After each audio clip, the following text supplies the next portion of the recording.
जी अस्सलाम वालेकुम। मैं हूं लूजर क्लब से आपका अपना होस्ट वकास जावेद। पाकिस्तान में हर आने वाला दिन जो है वो पस्ती की तरफ जा रहा है। जैसा कि आपको मालूम है कि पाकिस्तान में एक इस तरह का इन्वायरमेंट क्रिएट कर गया है कि हर जो है गुजरने वाला दिन, उसके बाद आने वाला दिन जो है वो मुश्किल से मुश्किल तर होता जा रहा है। पॉलिटिशियन में इस तरह का जो माहौल है वो आज तक नहीं बना। उसकी जो एग्जाम्पल है वो पिछले 76 साल में भी नहीं मिलती। कल रात इस तरह का एक इंसिडेंट जो है वो शहर इक़्तिदार में होता है। नून लीग के सीनियर जो पॉलिटिशियन है ख्वाजा आसफ, ख्वाजा साद रफीक और उनके साथ थे हनीफ अब्बासी साहब, वो मलका कोसार के एक इलाका में एक रेस्टोरेंट में जाते हैं। तो वहाँ पे जब वो जाते हैं रेस्टोरेंट में, तो रेस्टोरेंट में पहुंचने के बाद वहां पे आवाम मौजूद होती है। आवाम उनको देख के हर तरफ एक बहुत बड़ी गूंज थी, वो थी कि वोट चोर चोर चोर चोर के नारे जो थे, वोट चोर के नारे उन्होंने लगाए। ये काम वहां पे एक मौजूद खवातीन थी उससे स्टार्ट हुआ। तो आहिस्ता आहिस्ता ये जो काम था ये हाथापाई की शक्ल इख्तियार कर गया। तो जिस तरह टाइम गुजरता गया तो वहां पे ख्वाजा साद रफीक जो थे उन्होंने रोल प्ले किया और वो ये लड़ाई जो थी ये असल हनीफ अब्बासी साहब की थी। वहां पे हनीफ अब्बासी साहब भी वहां उसी हल्का में इलेक्ट हुए थे। तो हनीफ अब्बासी साहब को देखकर ही आवाम जो थी वो इश्तियाल अंगेज हो गई। तो ख्वाजा साद रफीक साहब जो थे उन्होंने हनीफ अब्बासी साहब और ख्वाजा आसिफ को लिया और वो गाड़ी पे लेके उन्हें चले गए।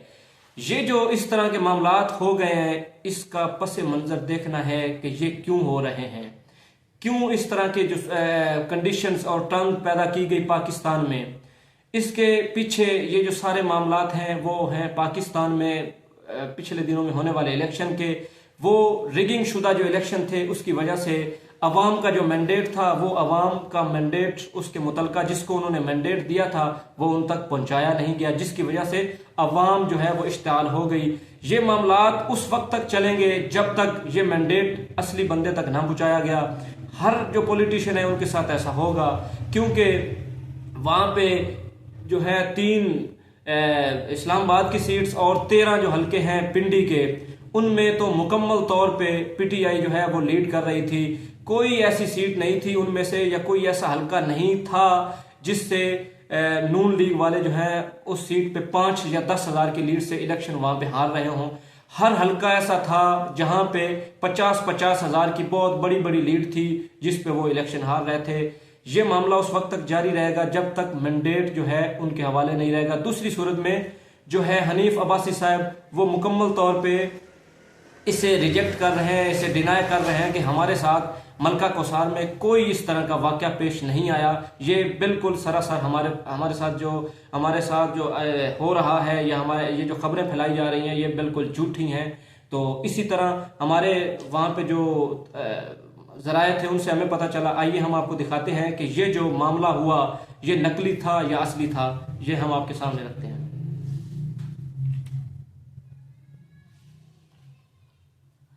दूसरी सूरत में कल रात अडयाला जेल में एक बहुत ही अहम मुलाकात होती है। वो मुलाकात जो है वो इमरान खान साहब वहां पे अडयाला जेल में मौजूद हैं, पीटीआई के चेयरमैन। वो मुलाकात थी उनकी बहनों की, उनके साथ हलीमा खान और उज़मा खान जो हैं वो उधर जेल में जाती हैं, अपने भाई से मुलाकात करती हैं। उनकी बहुत से मामलात पे उनसे खान साहब की अपनी बहनों के साथ डिस्कस हुई और कुछ ऐसे मामलात थे जो इंतहाई अहम थे। और अडयाला जेल से बाहर वापसी पे उनकी जो बहनें हैं उज़मा खान और हलीमा खान, उन्होंने अवाम में बाहर आके बताया कि खान साहब ने जो पैगाम अवाम तक पहुंचाया है वो है मदर ऑफ रिगिंग का। अब आपको मैं बताना ये चाहता हूं कि मदर ऑफ रिगिंग है क्या, खान साहब किस तरफ इशारा कर रहे हैं। मदर ऑफ रिगिंग है कि पाकिस्तान में जो धांधली होती है इसके पीछे कौन है, इससे कौन करवाता है। पाकिस्तान 47 से लेके अब तक पाकिस्तान में जो रिगिंग हुई उसे जिसने करवाया, मदर ऑफ रिगिंग, इसमें जो हाथ था वो पाकिस्तानी इस्टेब्लिशमेंट का था। इन्होंने पाकिस्तानी इस्टेब्लिशमेंट ने पाकिस्तान के जो बाकी अदर अदारे हैं उसमें अपने मर्जी के आरओ लगाए, अपनी मर्जी के जो ऑफिसर्स या डिप्टी कमिश्नर लगाए और उन्होंने धांधली करवाई। और खान साहब ने अपनी बहनों के जरिए अवाम तक हम तक जो है वो मैसेज ये पहुंचाया कि अवामी जो राय है उसका एहतराम किया जाए, अवाम का जो मैंडेट है, जिसका मैंडेट है उस तक पहुंचाया जाए। तो खान ने जो खान की ये अचीवमेंट थी उनकी पार्टी के पास भी पहुंचाई कि इसके अलावा और भी बहुत सी ऐसी खबरें हैं, बहुत से ऐसे सीक्रेट्स थे जो उन्होंने अपनी बहनों के जरिए जो है उधर अवाम तक पहुंचाए। तो तीसरी जो सबसे बड़ी खबर हमारे पास वो ये है कि फैच क्या है। फैच एक आलमी रेटिंग एजेंसी है, ये दुनिया की टॉप 3 की एजेंसी है। फैच ने एक रिपोर्ट जारी की है, इसमें फैच का यह कहना है कि अगर पीटीआई को जो मैंडेट मिला है वो, या पीटीआई को अगर साइड लाइन किया गया तो पाकिस्तान में जो आने वाले दिन हैं वो इंतहाई खतरनाक होंगे। पीटीआई एक ऐसी जमात है, फैच के मुताबिक पीटीआई ऐसी जमात है कि जिसने पाकिस्तान में बहुत से ज्यादा वोट हासिल किए। पाकिस्तान की सबसे बड़ी जमात जो है फैच के मुताबिक वो पीटीआई है। और अगर उन्होंने कहा, फैच ने कहा कि अगर अवामी राय का एहतराम ना किया गया तो पाकिस्तान में अवाम में अदम इत्मीनान की लहर जो है वो छा जाएगी और पाकिस्तान के जो हालात हैं वो खराब हो जाएंगे। और ये पाकिस्तान को मुआशी लिहाज से भी एक बहुत बड़ा धचका होगा। अगर इस तरह होता गया तो इसी तसर को सामने रखकर जो IMF है वो पाकिस्तान के साथ अपना मुआहदा जो है उसे कंटिन्यू नहीं कर पाएगी, चूंकि आने वाले दिनों में पाकिस्तान जो है वो IMF के साथ एक बहुत बड़ा मुआहदा करने जा रहा है। अगर फैच के मुताबिक अगर ये अवाम का मैंडेट जो है, ये असल जिसका है मैंडेट उस तक ना पहुंचाया गया तो IMF जो है वो पाकिस्तान के साथ ये मुआहदा नहीं करेगी। और ये मुआहदा ना होने की सूरत में पाकिस्तान जो है वो डिफॉल्ट की तरफ जा रहा है। अल्लाह ना करे अगर ये ना हुआ तो पाकिस्तान में सुनने को तो हम देखते आए हैं, लेकिन हमें हकीकी तौर पर डिफॉल्ट पाकिस्तान का, श्रीलंका की तरह पाकिस्तान का सामना करना पड़ेगा। अब आपने देखना यह है कि डिफॉल्ट क्या होता है। डिफॉल्ट चूंकि हम अब तक हुए नहीं हैं, लेकिन डिफॉल्ट के जो असरात हैं वो हम तक पहले ही पहुंच पाए हैं।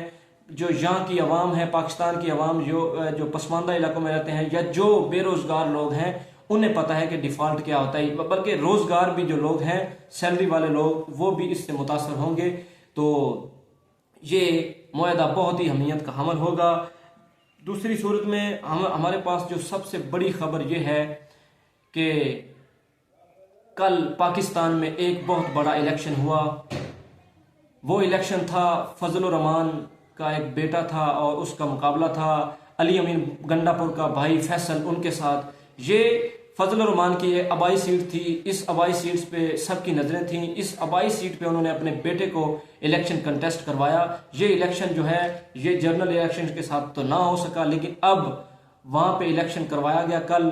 तो इस इलेक्शन में चूंकि इससे पहले फजल रहमान ने शायद जो नैरेटिव बिल्ड किया था एस्टेब्लिशमेंट के अपोजिट या PDM के अपोजिट, या उन्होंने जो नैरेटिव, ये सारा नैरेटिव जो उन्होंने बिल्ड किया था वो शायद इसीलिए बिल्ड किया था कि उन्होंने आने वाले दिनों में यही वो दिन थे जिसकी वजह से उन्होंने ये नैरेटिव बिल्ड किया था कि आने वाले दिनों में हमने अपने आबाई हल्का में इलेक्शन लड़ना है। तो उस नैरेटिव के होने के बावजूद भी फजल रहमान साहब जो हैं वो अपनी आबाई सीट नहीं बचा पाए। वहां से उन्हें जो है तकरीबन 61,000 वोट पड़े और उनके जो अपोजिट थे अली अमीन गंडापुर के भाई फैसल गंडापुर जो साबिक सूबाई वजीर भी रह चुके हैं, उन्हें 61,500 वोट पड़े और 500 की लीड से वो वहां से इलेक्शन हार चुके हैं। और अब एक बहुत बड़ा इलेक्शन इसके बाद भी होगा जो अली अमीन गंडापुर ने निश्चित छोड़नी है MNA की, उस पे भी इससे बाद एक बहुत बड़ा इलेक्शन होने जा रहा है। दूसरी तरफ इमरान खान, महमूद खान अचकजई और मोहसिन दावड़ की तरह एक और बंदा जिसने तबले जंग का ऐलान किया है वो एमल वली खान है, जिन्होंने इस्टेब्लिशमेंट अपोजिट एक बहुत बड़ा नारा लगा दिया है। उन्होंने कहा है कि जाओ जाओ बॉर्डर की तरफ जाओ। हत्ता कि उन्होंने पाकिस्तान आर्मी को ये भी कहा है कि उन सरहदों पे जाओ जिन पे पाकिस्तानी अवाम की शिलवारें उतारी जाती हैं। उन्होंने मुकम्मल तौर पे बगैर किसी खतरे के, बगैर किसी डर के उन्होंने ये ऐलान जंग किया है कि हमारी जो जंग है वो पाकिस्तान आर्मी के साथ है, हमने अब नहीं रुकना। और ये उन्होंने एक जलसे में 4 सदा में एक जलसा हो रहा था, उधर एक सरेआम अवाम में उन्होंने ये नारा लगाया पाकिस्तान आर्मी के खिलाफ, इस्टेब्लिशमेंट के खिलाफ। उन्होंने कहा कि 47 से लेके अब तक ये जो ड्रामा पाकिस्तान में रचाया जा रहा है ये अब नहीं चलेगा। ये थे एमल वली खान, और उसी जलसे में उनके साथ अमीर हैदर खान होती थे। अमीर हैदर खान होती ने इलेक्शन कमीशन ऑफ पाकिस्तान के खिलाफ भी बगावत का ऐलान कर दिया। उन्होंने कहा कि जो आपने इलेक्शन करवाए हैं ये हमें बिल्कुल नहीं मंजूर हैं, हम अवामी एहतजाज के साथ जो है अवाम की कचहरी में जाएंगे, हम इस इलेक्शन को रिजेक्ट करते हैं। और एक कल रात को पाकिस्तान में बहुत बड़ी कॉन्फ्रेंस होती है, उस कॉन्फ्रेंस जिसका इंतज़ार था सबको, वो ये थी कि नून लीग पीपल्स पार्टी के जो मामलात हैं उनकी जो कोर कमेटी में या उनके जो मामलात चल रहे थे पावर शेयरिंग के, वो तय पा गए हैं। तो जरदारी उस जो कॉन्फ्रेंस है या उनके जो मामलात है उसमें जरदारी जो होंगे वो सदर पाकिस्तान होंगे, नून लीग के शहबाज शरीफ वजीर आजम पाकिस्तान होंगे, सिंध का गवर्नर जो है वो नून लीग का होगा, वजीर आला जो बलोचिस्तान है वो पीपल्स पार्टी का होगा। तो हमने पिछले दिनों में एक व्लॉग में आपसे ये डिस्कस किया था कि कुछ लेंगे और कुछ देंगे, ये बिल्कुल उसी तरह हुआ है कि उन्होंने कुछ लिया और कुछ दिया। ये वही पीपल्स पार्टी है जिनके चेयरमैन बिलावल जरदारी साहब जो हैं वो सरेआम जलसों और जुलूसों में कहते थे कि नून लीग की जो हुकूमत है वो पाकिस्तान में नहीं आएगी, मैं इन्हें मियाँ साहब को चौथी मरतबा वजीर आज़म नहीं बनने दूंगा, और अगर ये बन गए तो मैं इन्हें सुकून से नहीं बैठने दूंगा। और ये नून लीग के जो सीनियर उनके जो मेंबर्स हैं, जो उनके सीनियर शहबाज शरीफ नवाज शरीफ साहब हैं, उनको बिलावल जो हैं वो सरेआम कहते रहे हैं कि ये आए मेरे साथ किसी टॉक शो में बैठ के मनाजरा करें। अब देखना ये है कि ये वही बिलावल हैं जो मनाजरे का चैलेंज नून लीग वालों को दे रहे थे, और अब पता नहीं किसने इनको आके रातों रात समझाया है या फिर छितरौल की है इनकी पीपल्स पार्टी वालों की। कहाँ गए पीपल्स पार्टी के वो कमरो जमान कहरा साहब, खुर्शीद शाह साहब, और इनके जो सीनियर पॉलिटिशियन हैं चौधरी एतजाज हसन साहब, जो हर मजमे में कहते थे कि ये जो चोर हैं इन चोरों के साथ हम नहीं बैठेंगे।